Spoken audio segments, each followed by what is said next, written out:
Because of the following special program, Wonder Woman and the Incredible Hulk will not be presented this evening.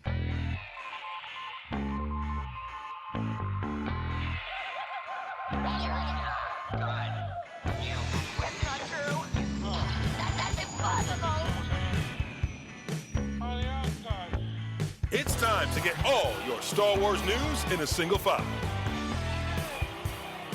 This is Making Tracks. Here are your hosts, Mark Newbold and Dave Tree. That's not true. That's impossible. You're listening to Making Tracks. I'm your host, Mark Newbold. We're heading back up to Edinburgh and Capital Sci-Fi Con for the Star Wars The Original Trilogy panel. I'm going to start at the end of the line, introduce yourself, sir, explain to the audience who you are, what you do. Okay, yes, I'm Quinn, I'm a long-time puppeteer, feature performer, and I started with Jim Henson in 1980 and went through Dark Crystal, Labyrinth, Return of the Jedi, and the new Star Wars films, and all kinds of other Muppet things along the way. I don't know if that's good enough. Works for me. Pretty good, huh? Angus, you said. I'm Angus MacInnes, I'm gold leader, so there. That's all you get. And don't turn your back on Darth Vader. Always going to do nice. You know, watch out for that guy. He makes all that noise. Yes, good afternoon. My name's Chris Parsons. I played 10 characters in the original trilogy. Most of them you guys know. Done a few other things along the way. But looking forward to this show. I think it's pretty greedy having 10 characters, don't you? Yeah, well, I didn't pinch them, I was giving them, so I can't do much about that. Well, let's just a kick off then. 10 characters, no small shakes. Which one came first, and how did that lead to the others? That's simple. I was asked to go to Elstree one day, and there's a C-3PO costume on the bed, and they wanted someone to play a double for what turned out to be, C-3PO. So they'd had a few guys come along, couldn't get into it, freaked out when the helmet was put on because it's two pieces all screwed together. Didn't faze me, got into it, got the helmet on, learnt the walk, and the rest is history. Through that guy, I ended up playing Forlorn and K-3PO. K-3PO came first. I did quite a bit on Hoth, although there's not much on the film, but I think we worked on that for about 2 weeks. Had some words in it as well, but they went. So that was a disappointment. And then we did Forlorn, which was only a very, very small bit. And I'm just surprised that most of you guys seem to like it and like the other bounty hunters as well. So thanks very much for that. Now, Angus, you came in on the original film. Yep. What was your process for getting the role? Because he's ended up having quite a life coming back years later in Rogue One. So how was it getting that role in the first place? In the first one, I just went to a regular casting session, When you're a young idiot actor, you just do whatever you're told. Yeah. And so I just went up to, and I met this little skinny, hairy guy that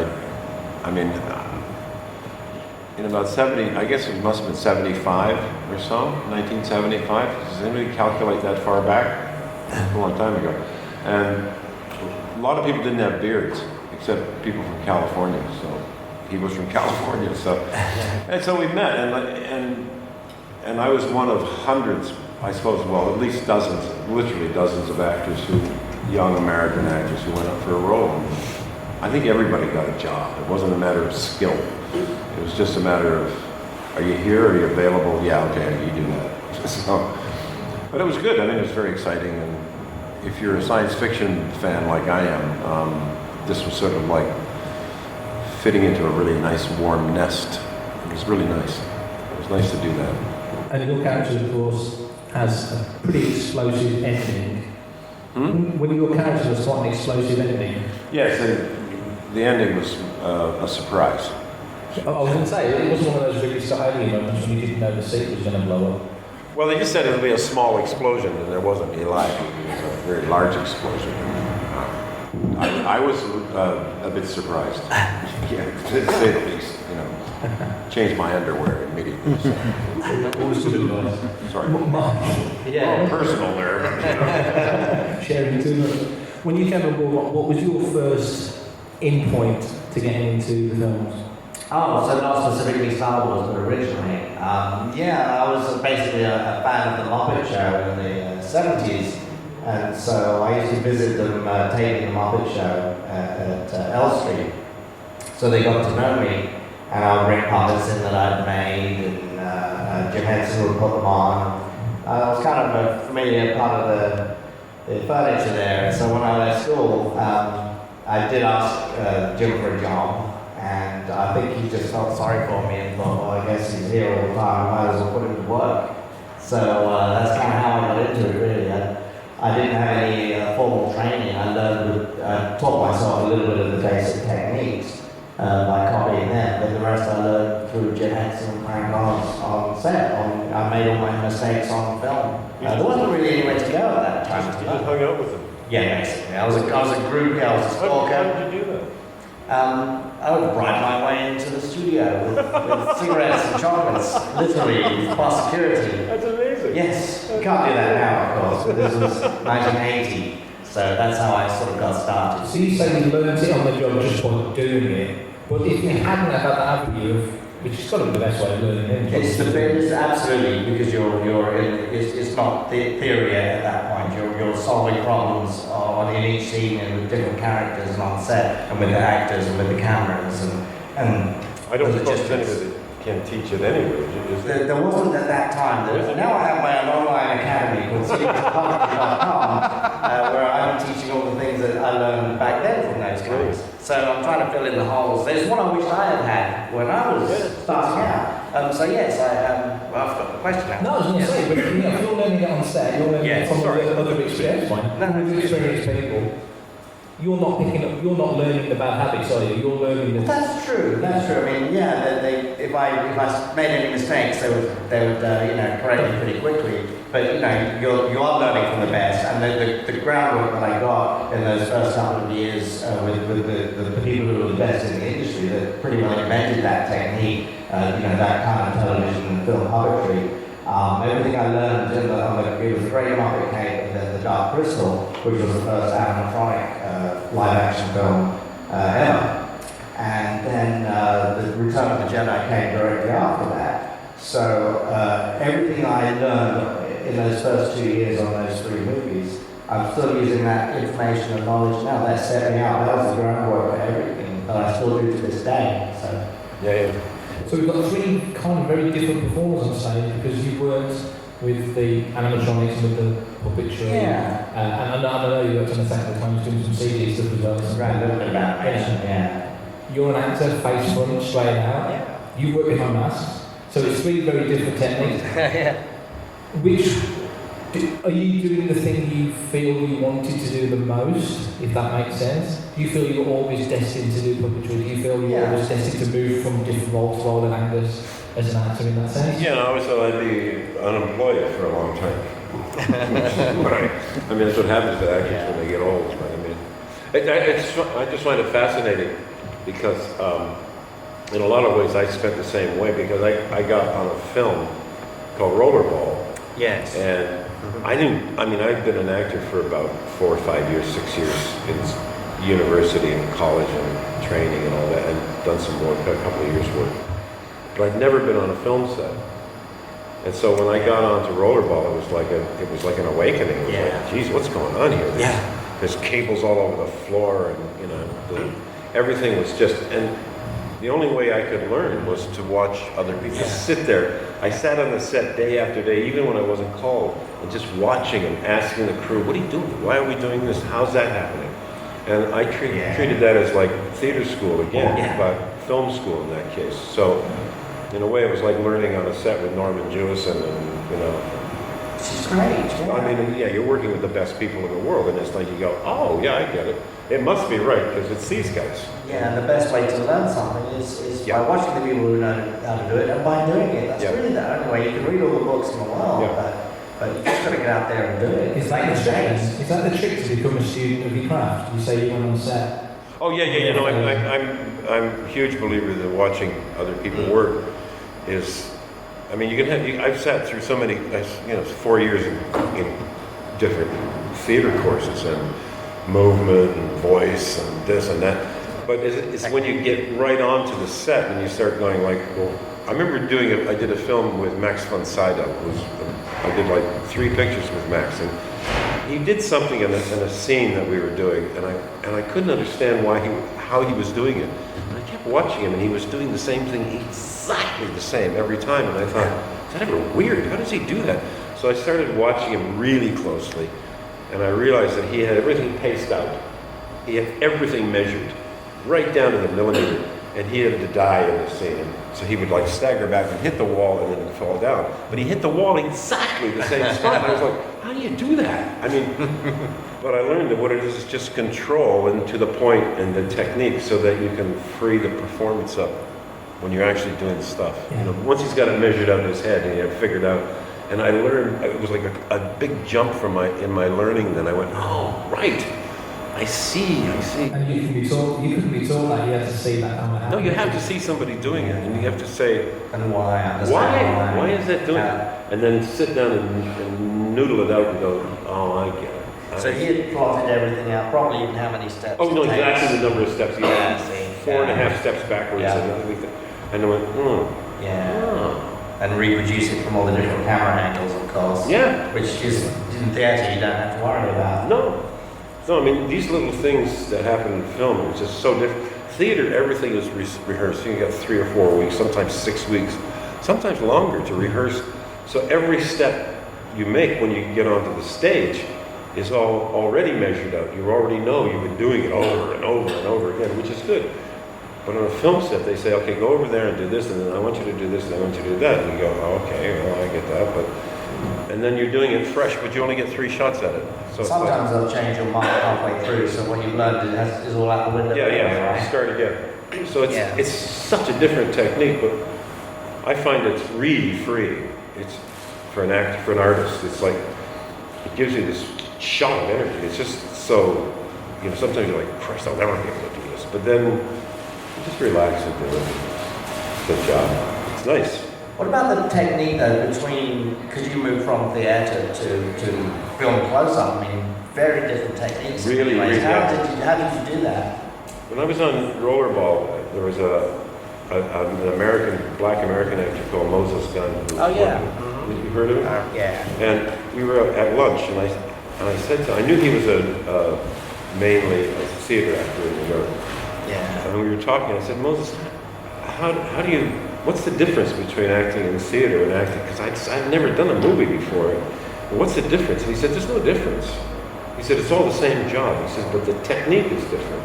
So you just have to learn to bring it down to almost microscopic proportions so that you sometimes just a flicker of an eye is all, just a glance. And I started thinking about that more and more. And I thought, yes, they are different disciplines. It's like,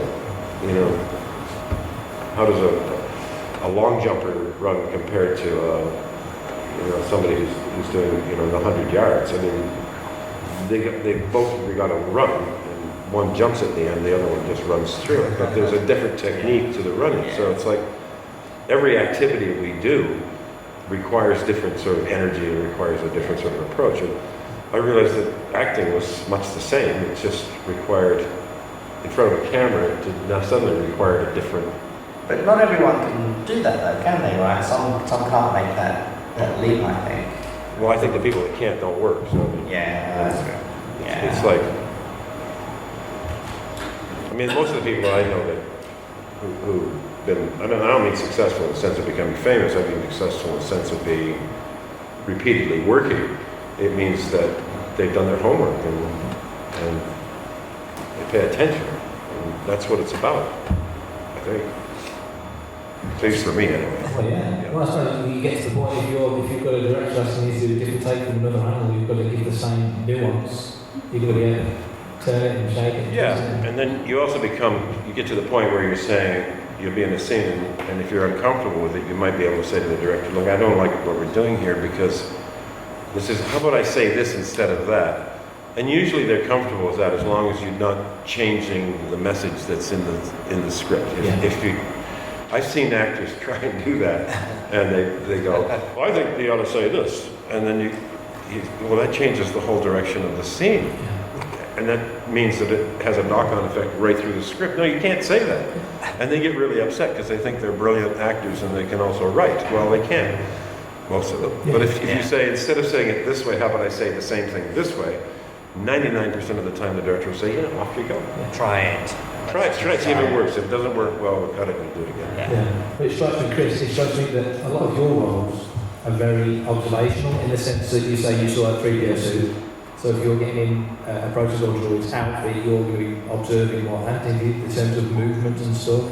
Other roles that you do within the saga, other people may be doing similar. Are you watching what other people are doing to get your own feel and sense of what the characters are?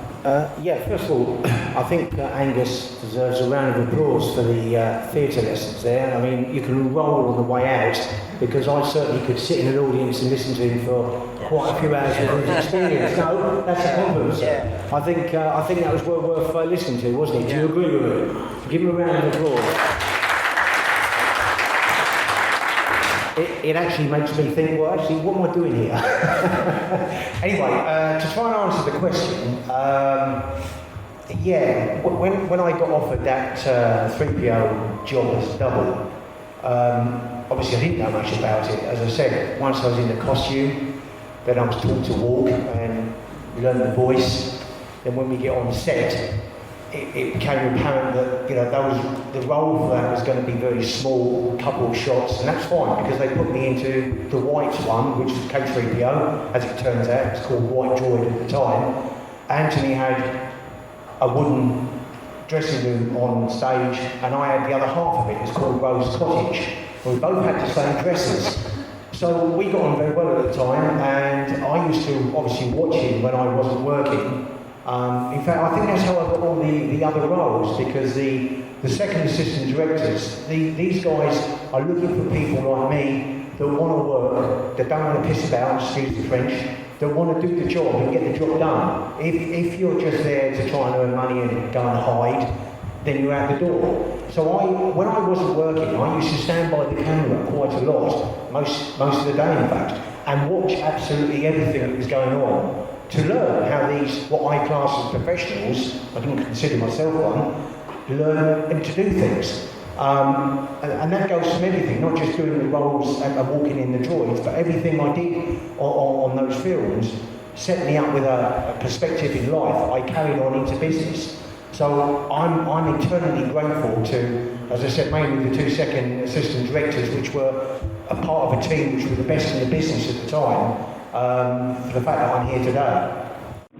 This is Jeremy Vine live from Capital Comic-Con in Edinburgh. We are gifted and blessed with the star-studded reception that is Mr. Jerome Blake from The Phantom Menace. 7 characters he played on Phantom Menace.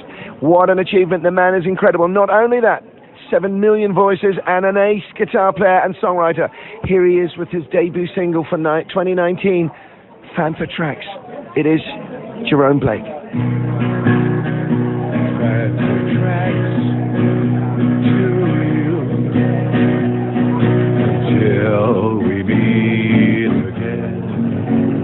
Panther Tracks to you. Keep smiling until then. Who cares about the clouds when we're together? Just sing a song and bring the sunny weather. Nettie singing Panther Tracks to you till we meet.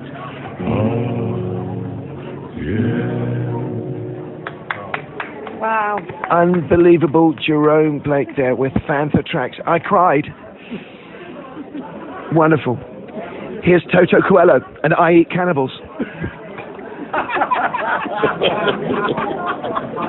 That makes good sense. It seems all three of you, it's all about observation, watching what's going on, learning the tricks and the tics and the, you know what I mean, just picking up what's going on in the room.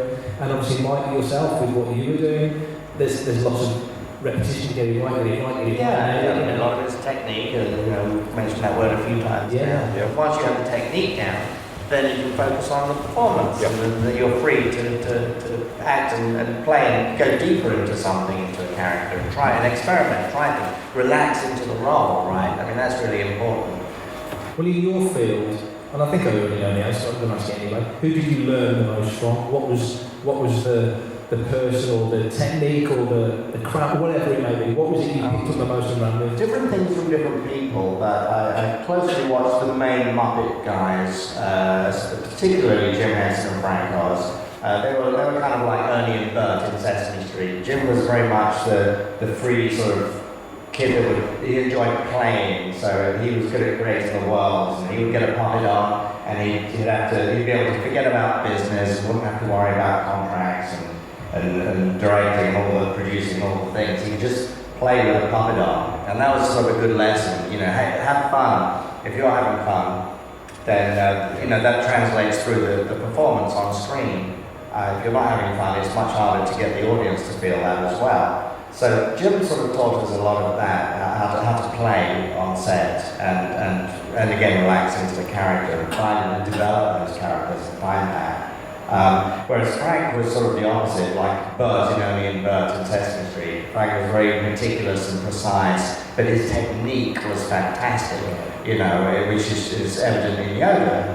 You know, the isolation that he has with all the stuff that he does, and did with Miss Piggy and Yoda and all his characters. But Frank approached his characters as an actor. He would give them a backstory and he'd plot all the moves out particularly. Like for Yoda in Return of the Jedi, we rehearsed that for days, and we had every little move and breath plotted out. So when we came on set, we could reproduce it without, you know, immediately without any hesitation or mistakes. Yeah. So I sort of learned the lighter side of performing from Jim, and then sort of the meat of it, of how you get there from Frank. And then all the other guys around him. I mean, everyone brought something fresh to the table that I learned from. But also directors like Bob Zemeckis, who did Who Framed Roger Rabbit. You know, someone like that, just how they were able to keep their cool on a set that was running over time and over budget, and he had special effects to deal with, and tunes, and Spielberg coming on and harassing him during filming, and all kinds of things. He kept his cool, and he was everybody's director. You know, it's amazing to see that. You know, I think I learned a lot from watching people like him as well. Just how to put something together with a large group of crazy people. And keep your sanity. You just said something that made me think. You say about Zemeckis being calm and keeping it cool, and there's a lot of moving parts on the movie set, as you all know. Yeah. So how important is it to have a director that's got a cool head that can just simmer it down? And conversely, once you're not getting a director that's kind of the wagon is running away from it. Yeah. There have been some directors, right, that have lost it on set. I worked with people that, I mean, it's actually the measure, you learn more from a director who doesn't know what he's doing. And I've worked with people that are just chaotic. And there was one guy, I did a made-for-television thing in Germany, and he would, every morning, like, and it just went on and on. He would be like the auteur, he'd be like the artistic director, and he would like everything. And then, of course, they would find out we've only shot a page and a half in the morning, and we got to shoot 7 pages that day. And so in the afternoon, the first AD, who was terribly weak, he would say, "Oh, we actually have all this to do," and he would panic every day. It was just like clockwork. He'd never learned, and he would panic, and he said, "Oh my God, let's get this done. We got to shoot this, and we got to shoot that." And then I remember one time I got into a car, and he said, "Okay, quick, you know, drive up and stop here and get out." And I said. And I just sat there, and he, "What's the matter with you? Why don't you do something? Come on, let's go." I said, "Where do I stop? Just tell me where I stop, and I'll do that. But first, you got to tell me where I stop, and then I can do this, because I'm not going to do this, because otherwise I'm just going to drive right off the set." And he was like, "Oh, well, you got to stop here," and they got a sandbag down, they threw a sandbag down on the ground. I'm like, I mean, it was just so crazy, and what a waste of time. And then at one point, this guy said, I've never seen anything like it in my life, and I haven't seen it since. There was like 3 or 4 of us at his scene. And so he said, we shot this scene, and then he came back and he said, right, that was good. He said, but this time, I'd like you to do his lines, and I'd like you to do her lines, and I'd like you to do his lines. And we all went, sorry? You want me to... And he said, yeah, that'd be cool. So we all looked at each other and went, so we all did this, right? And he came back later and he said, okay, that was great. Now I want you to do this like, and I was like, what is this clown doing? I mean, that's not what you do in a movie. You know, people have got their roles and they've got characters they've built based on their dialogue and what they do and their action. You don't suddenly say, oh, I want you to play this role and I want you to play this role. He was completely mad. But later on, a few years later, I saw his name credited to another picture and I thought, how did he get a second picture? I mean, like, I don't know. Film industry is like, and TV, you just can't fathom it sometimes. It's like bozos run it. I mean, really, they're such clowns. But they keep doing it. I can't understand it, but they keep doing it. It's bizarre. There you go. A bit of an anecdote about bad people, but good people are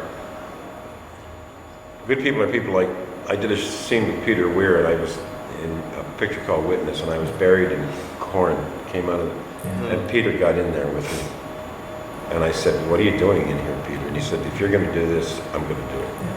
And I couldn't believe that. And he stood in there, and if you'll excuse the language, in that shitstorm, and it was horrible. And he stood there with me and I was like, anything you want, Peter. Anything you want, you can have it. I'll do anything for you. That's amazing. Yeah, absolutely. It floored me. He had a thing on he had a dust mask on and goggles, and he put the whole 9 yards, but he got in there with me, and he was willing to put himself through, and he knew what was going to happen because we rehearsed it. He knew what was going to happen. And I said, you're crazy. You don't want to be in here. This is the last place you want to be. Go there. He said, no. If you're going to do this, I'm going to do it. And I went, gosh. Okay, Peter. It's your call. That's but but that's somebody you just go, I'll walk on fire for you. If you want me to walk across the lake of fire, fine, no problem. I'm assuming that was on the last day of shooting. Wow. Mike, with what you do as well, because there's so many, again, I keep using the phrase, so many moving parts to what you do. Right. You know, it's a real 360-degree performance to put any character together in the sense of what you do. You've got to have somebody who's, I assume, I don't know, I'm looking in from the outside, but methodically got this thing planned down, because any one thing goes wrong and it kind of falls apart. So is it a similar thing for you? You need a cool, steady head there? Sometimes like when we're doing just generic sort of Muppet stuff, you know, they leave us alone and we get enough stage in the background. And it's what I call the Quinn zone, where I can go off to the side of the frame, everyone's paying attention to Kermit and Pig in the middle, and I'm off the back with some pig or penguin or something, doing something naughty, and no one ever sees it. So you know, there are times you're right, but eventually they do, because now we have the internet and digital downloads that we can review. So the best things about them, there was all that stuff. So the back of the upstaging, you guys were like having a fight or something. And exactly. Having an argument, or someone's having a seizure or something, or whatever. So there are times where you actually don't. You just like, let's just see what happens, you know. And that's great as well. Again, that's coming more from the gym side of things, I think. So that's the most fun, especially if there's a musical number going on, and you just play it and have fun and let that child come out. Which is wonderful. But then there are the opposite end of that is things like in the new Star Wars movies. You know, I have someone else who operates my face by radio control now. So, and I'm being a puppeteer, obviously I'm a bit of a control freak, so I can't work the face myself, but I do write the person who's doing my face quite hard, and I'm very specific, so we'll rehearse with the face off, and I'll work out all my beats and expressions and thoughts, and they'll see almost like an animation process, where, you know, here's where I look down, and this is what I'm feeling, and, you know, and then I react to that, I'll be surprised or whatever, and I'll sort of try and lock in my performance in a blocking situation, pretty well right from day one. And I'll make sure they're watching what I'm doing. And the head goes on, and then basically, you know, in between each take, I'm saying, you know, make sure you blink on this big head move, and I want this look, I want this brow down, wide eye look for this. I'm very specific, when it comes to that stuff. So there is a time where it pays off, and it's very important, especially because it's my character and I know exactly how I want it to come across and communicate very clearly to the audience, not just have a lot of noise and chatter, because that's the instinct a lot of times is when you have an animatronic creature, is just have everything moving and rhyming the whole time. And that might be fine for some background thing, who knows, a swamp creature or something, but with Nightnum, he's almost, I see him as a cartoon character almost. He's not really your typical modern creature, it's a Star Wars creature, he's old school. And I see him as a character, to me he always reminded me of Dobby from Snow White, those big eyes and big ears. So I approach it very much as a sort of almost pose kind of cartoon thing, and every movement has to mean something. And including the gaps in between, where nothing's happening. So I have a very specific approach to him. And when you see other performances, I'm thinking specifically, there's a scene in Solo when they're playing Sabak and the six-eyed guy kind of looks at Solo and there's so much going on with the animatronics before. You with the trained eye, you must go, wow, that was neatly done.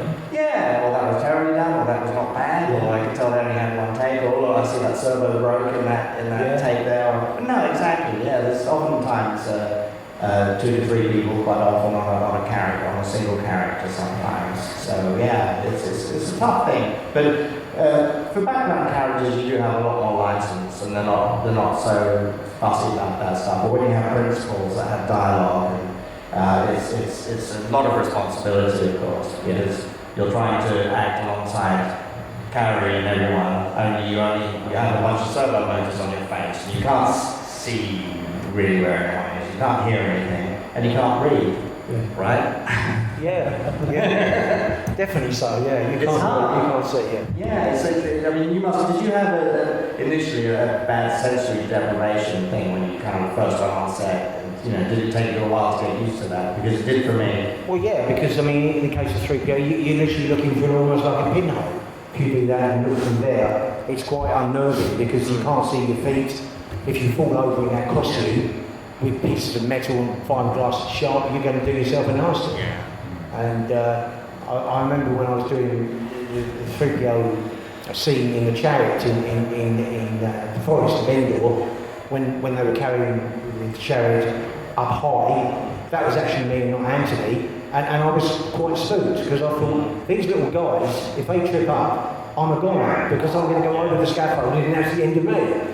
So you just get on with it, but as you say, it was quite a while to get used to. I fell over twice in that, once on The Force Awakens and once on The Last Jedi. The first time I fell over BB-8 and broke his antenna, and I couldn't see, and I think he came to the wrong spot. And the second time was in the salt mines running through. It was cut from the film, but it was a windy tunnel. It was pitch black basically, and there was a rod on the ground that I just cut too tight when I turned and fell over and banged up my knee real bad. It was bad for 6 months. I think I almost broke it or something. I almost did a Harrison Ford there. Do my own stunts. I mean, you can really hurt yourself badly. I had to go to a chiropractor, and it still hurts from time to time, actually. 2 or 3 years on now, whatever it is. So there's nothing you can do. You just got to go for it, sometimes. And it's my choice as a performer. I don't have to take those risks, but we take that on ourselves. And accept responsibility for that. To me, it's totally worth it. I mean, who wouldn't do that, right? Yeah, I mean, you do it for your art and for you guys so you can see it, but I don't know what it's like today with the health and safety rules, but I mean, in our day, it's pretty much, you need to carry on with this, otherwise you're out the door. So you would grin and bear it, and as I say, I used to end up with all sorts of bruises and cuts on my arms in the costume, and you just put up with it all. It hasn't changed that much, Now health and safety comes in after something happens. Then suddenly they're all over you, like, we must put a harness on you, and we must do this, or have someone hold you. But usually it's after something happens. Whereas with you, you said just put half a dozen fireworks in your chair and blew it up, didn't you? They always tell you afterwards. It's always it's too late by now. And besides, the reaction is really genuine. It's always better to beg forgiveness and ask for permission, isn't it? Pardon? It's always better to beg for forgiveness and ask for permission, I suppose, isn't it? Blow you first. I just find it fascinating to listen to both of these guys because I've never done that sort of work. I've never done anything that's probably as necessarily as precise as what Mike's done, but Chris has done stuff that I haven't done either. So I mean, listening to them, it's just more of information goes in, and I'm probably as naive as some of these people are about how that technique happens, how you get involved in it. I've talked a lot to Tim Rose. Tim's great. But every time I listen to one of these guys, I'm just so fascinated with what they do and how they get their head around it. It's like, because you're working sometimes yards away from the character. The character's up here, and these guys are working down with bits and pieces and sticks and strings, and they're pulling stuff, and then they go, how do you do that? I mean, the concentration level must be, I mean, it's one thing to walk across a room and don't bump into the furniture, which is mostly what people ask me to do, but it's a completely different thing to have to operate something that's got maybe 8 or 10 moving parts, you know? The fingers move, the hands move, or it all moves in a wonder, and it's like, oh my God. Yeah, it's fascinating. I don't think I've got too much longer left, but I am going to throw the questions open for a couple of questions from people out the audience. Has anybody got a question? Stick your hand up if you do. I can see somebody in the back. I'm going to go for it. So you just I can be serious. Alright, question. Hiya, were you able to keep any part of the costumes? Were you able to keep any parts of your costumes at all? I'll kick that. Not a chance. Who wants to go first? Go on, Angus, you go first. Not a chance. No, not for me. And now they have RDF tags in every single thing. Everything has got an RDF tag on it. So if you walk out the door, the alarms go off. Now we knew when I did New Hope, the whole idea of keeping stuff was never. It wasn't popular. It was just like, so what? And then Lucas started this whole thing of collecting stuff, and then people started thinking about it. But by then they had the security in place, and there's no way you could leave a set with even a glove. I mean, and also they need them for exhibitions and reference and reusing stuff as well. So you'll often see our helmets were worn by everybody. You know, you put the helmet on, same spaceship. Here you go, all right. Take your suit off, give it to him. You know. Sorry, I was going to say, I can remember at lunchtimes we used to leave the set, and if I had, say, a 3PO's head on or whatever, it would just be left on the side. And no one even thought about, taking it. It just wasn't on the cards, because we were all so grateful for being there that there's no way you were going to do anything to risk that. But I mean, I used to see Darth Vader's helmet. I mean, you think what that's worth today, a genuine article. I mean, I could have been a rich man now. But there you go. Nick one every day. Any more questions? Anybody else got a question? I'll give you one more question before we wrap up. More question. Jackson, a question. Somebody got a question? Have you got a question, Andy? I'm looking at you, sir. You got a question? You're looking at me. Make one up. Come on. I want to wrap it up with a good question. Make one up. You've got 3 seconds. I'll ask my favorite question. In all of the things that you've done, you've probably had a memorable line or something. Of all the different things that you've done, what's your favorite line? Even if it was like, say you were in a high school play, or was there any dialogue that you delivered in your lifetime that's memorable that always rolls through your head that's your favorite, and could you perform it for us right now? That was a good question. No pressure, guys.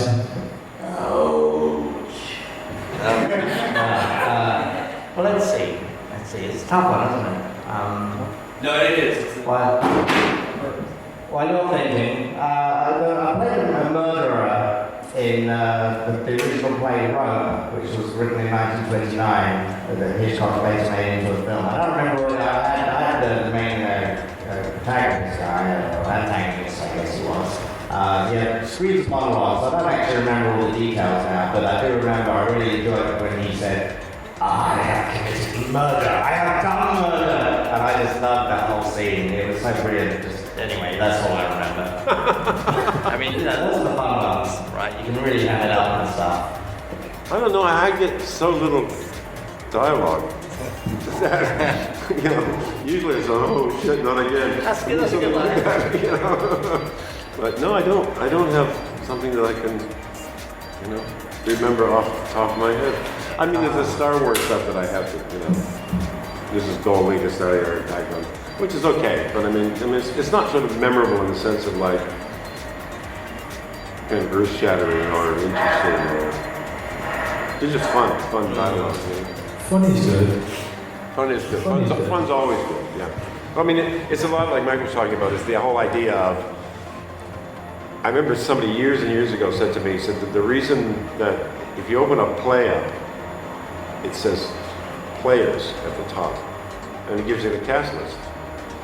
And they said that it's called players because you have fun, you play.